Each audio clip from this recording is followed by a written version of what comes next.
केवल अपने अंदर की जो समस्याएं हैं उन समस्याओं को भोगने का एक बढ़ावा मिल जाता है, बाकी और कुछ नहीं है।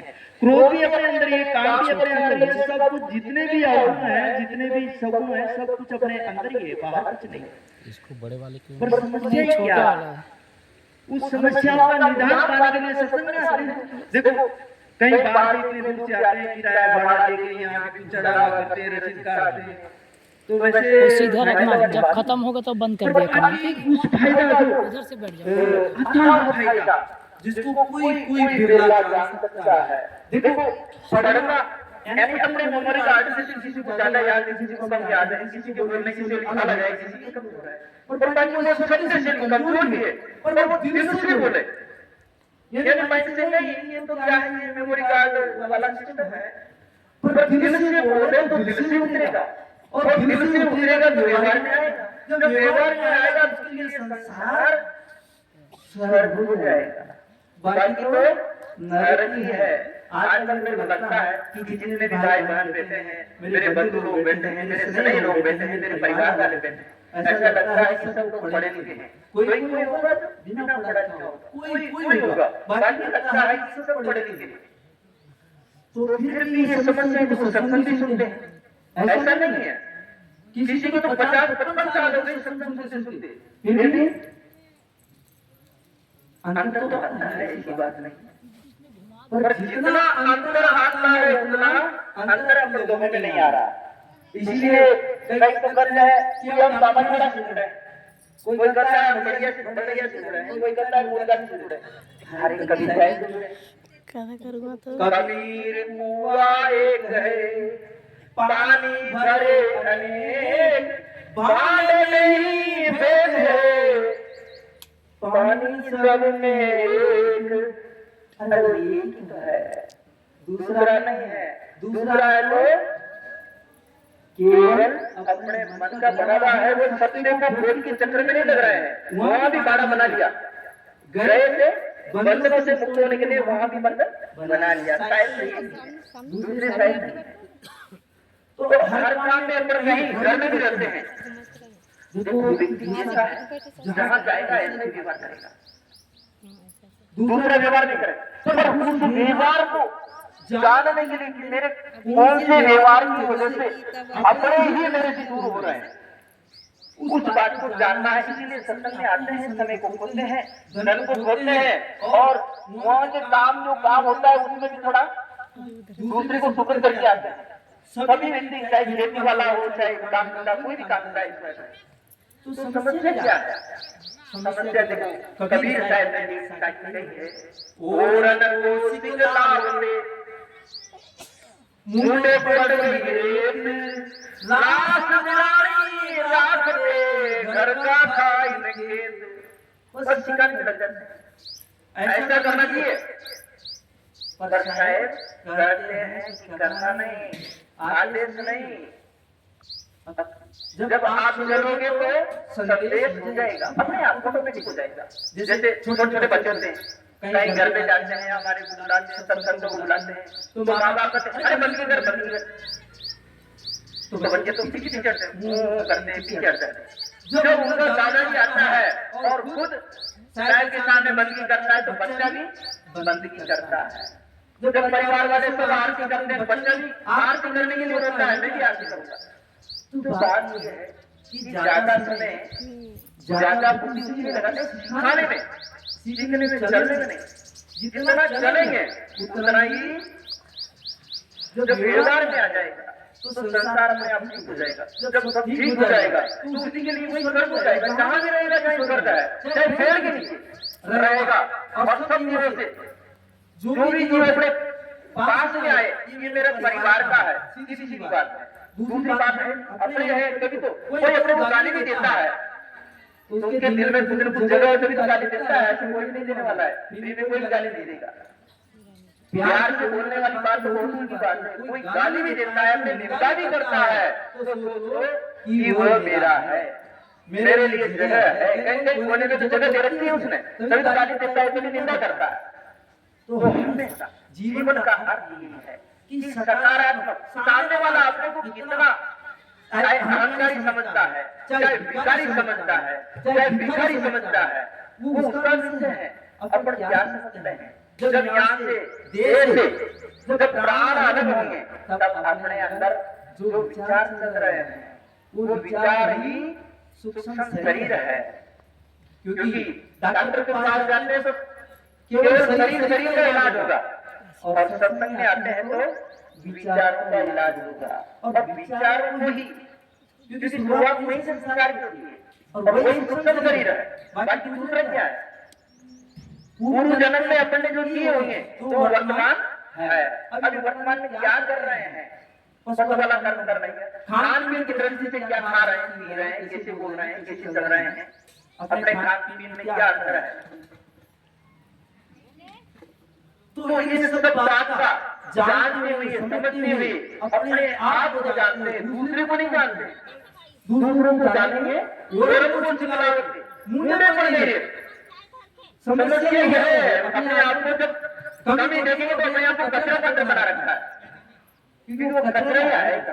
तो कचरा आएगा तो फिर क्या होगा? फिर सुधरा नहीं रहेगा। अच्छी चीज कोई फूलों की जो फूल रखने वाली होती है वो फूलों की डाली में कहा जाएगा, कचरे के पात्र कहा जाएगा। वो अपने लिए, क्योंकि वो अंदर वाला सब जानता है और माया में फंस के वो बंदर हो जाता है। क्योंकि माया में फंसकर, माया क्या है? गोचर लग मन जाई सो सब माया जानऊ भाई। समझ बोलती है, क्योंकि सच्चाई सब में है और परम तत्व परमात्मा सबके अंदर है। परमात्मा बाहर बाहर देखते हैं, पर्सनैलिटी प्रॉपर्टी बस सुंदर है तो मेरी ज्यादा मन जाएगा, और प्रॉपर्टी अच्छी है कहीं भी जाएगा। ठीक है, प्रॉपर्टी के पास ज्यादा है, धर्म से थोड़ा ज्यादा दान देता है। एक गरीब है, मजदूरी करता है, बेचारा कम दान देता है, पर दान तो देता है। इसीलिए सबको बराबर अधिकार देना चाहिए, चाहे गरीब हो चाहे अमीर हो। यहाँ तो ये सत्संग एक जरिया है, एक सागर है। चाहे छोटी नदी मिलती है चाहे बड़ी नदी मिलती हो तो उसको सागर ही कहलाने के अपने अंदर लेती है, सागर ही कहलाता है। तो इसी प्रकार चाहे अपने गरीबी किसी के हो, अपना हीरो भाई, चाहे कहीं से भी जुड़ा हो, कबीर पंथी है तो सबको अपना एक सदस्य मानते हुए, सब में अपनापन के भाव में दृष्टि से देखते हुए सबसे सायबंदी करे। और वास्तव में अंदर शाकाहारी लोग कितने से है? गिने चुने लोग हैं। गिनती करो तो थोड़े से लोग हैं, और बाकी दूसरे लोगों की गिनती करो तो बहुत ढेर बार मिल जाएंगे। अगर दूसरे लोगों का कार्यक्रम होता तो शायद इस पंडाल में नहीं समझते। आज शाकाहारी लोग कितने से लोग, तो अपने को अपनी जो संख्या है ज्यादा से ज्यादा अपने जीवन में अगर एक भी व्यक्ति को शाकाहारी बना दिया, एक भी व्यक्ति को शाकाहारी बना दिया, एक भी व्यक्ति को अपने शुद्ध सनातन धर्म वाला कहो, हिंदू धर्म वाला कहो, कुछ भी कहो, पर बाकी एक भी शाकाहारी बना दिया तो जीवन की बहुत बड़ी उपलब्धि कर ली। एक भी व्यक्ति को व्यवहार में सबसे प्रेमी बना दिया, और कैसे बनेगा? स्वयं को रास्ते पे चलना पड़ेगा, स्वयं को रास्ते पे, ऐसा नहीं चलाना नहीं पड़ेगा। चलाएंगे तो समस्या है, और कौन सी चलाओगे?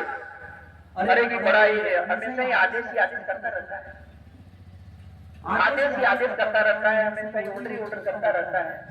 ये खुद तो चलता नहीं और दूसरे को सिखाने की कोशिश करता है, तो इससे और नेगेटिव नकारात्मक विचारधारा करने लग जाएगी। और नकारात्मक में जितने भी अपनी असफलताएं होती है उसका कारण नकारात्मक ही है। इसीलिए अपने जीवन में अर्थ यही है कि अपने को खुद को चल के सामने वाला को न देखते हुए अपने आप को देखते हुए, जब अपने आप को देखेंगे तो अपने में ही वो परमात्मा है, सब में परमात्मा। अपने में खोजेंगे तो सब खोज हो जाएगी, और अपने में नहीं खोजेंगे, बाहर खोजने को चले जाएंगे तो बाहर ही भटक जाएंगे, तो बाहर ही अटक जाएंगे। तो संसार में जहाँ भी जाते हैं, जहाँ भी रहते हैं, तो अपना जो सात्विक विचारधारा है, क्योंकि ये जो तरंगें होती है अपने विचारों की तरंग होती है। वो तरंगों के आधार पर ही व्यक्ति का आकर्षण विकसित होता है। तो जीवन का अर्थ है सब में जी लगा कर देंगे, बाकी जी लगा कर नहीं देखेंगे, जी को हटा देंगे तो वन ही वन रह जाएगा। और वन में तो जंगली जानवर रहते हैं, हिंसक लोग रहते हैं। तो जीवन का अर्थ है सब में वही परमात्मा देखें जो अपने इस शरीर को चला रहा है, वही सामने वाला है। अपने चलेंगे तो अपने आप अपने भी एक पद के चिन्ह होते चलेंगे। और जीवन का अर्थ यही है कि सब में वही देखें जो अपने को पसंद है, जो आदेश से ज्यादा जो देश में रहे।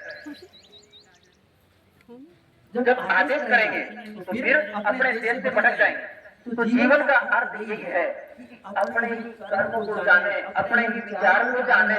बाहर की पुस्तकें पढ़ने से अहंकार आ सकता है, और अपने आप की पुस्तक पढ़ने को, अपने आप के जीवन को पढ़ने से शायद लगता है कि विकार भी दूर होगा। निश्चित है, महापुरुषों की वाणी है। इसीलिए कहा है ओरन कौन सी कला होती मुंडे पड़ गई रे, और रात बिराने रात से घर का खाई निकली।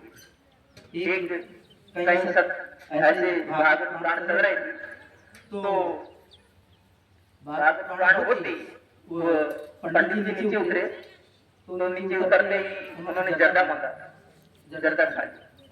कि महाराज आप तो ऐसे बोलते हो कि व्यसन नहीं करना चाहिए, ये भी तो व्यसन ही है। अरे कि आपको पता नहीं क्या, हम जाति के ब्राह्मण हैं, हमारा मुख एक गंगा का स्वरूप है। गंगा का स्वरूप है क्या? अब बेचारे आजकल तो देखो सब बड़े लिखे लोग हैं, बड़े बड़े लिखे लोग भी नहीं रहते थे। तो उनके पुराने दादा बाबा की हड्डी पड़ी थी, गड़ी हुई थी।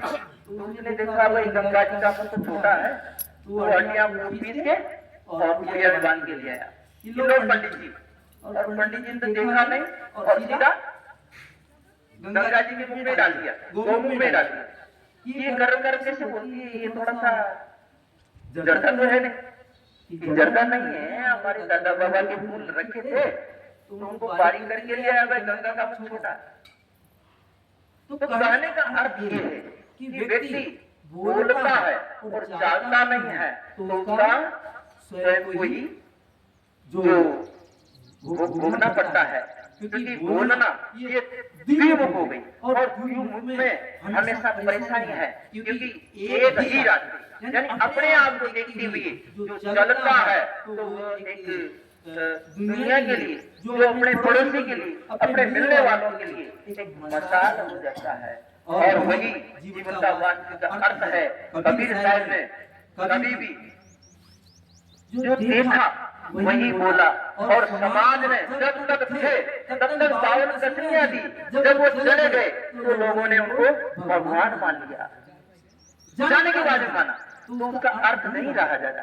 और बाकी जो सत्य, जो ज्ञान था, जो उजाला स्वरूप था, उसका बाद में मानना पड़ा।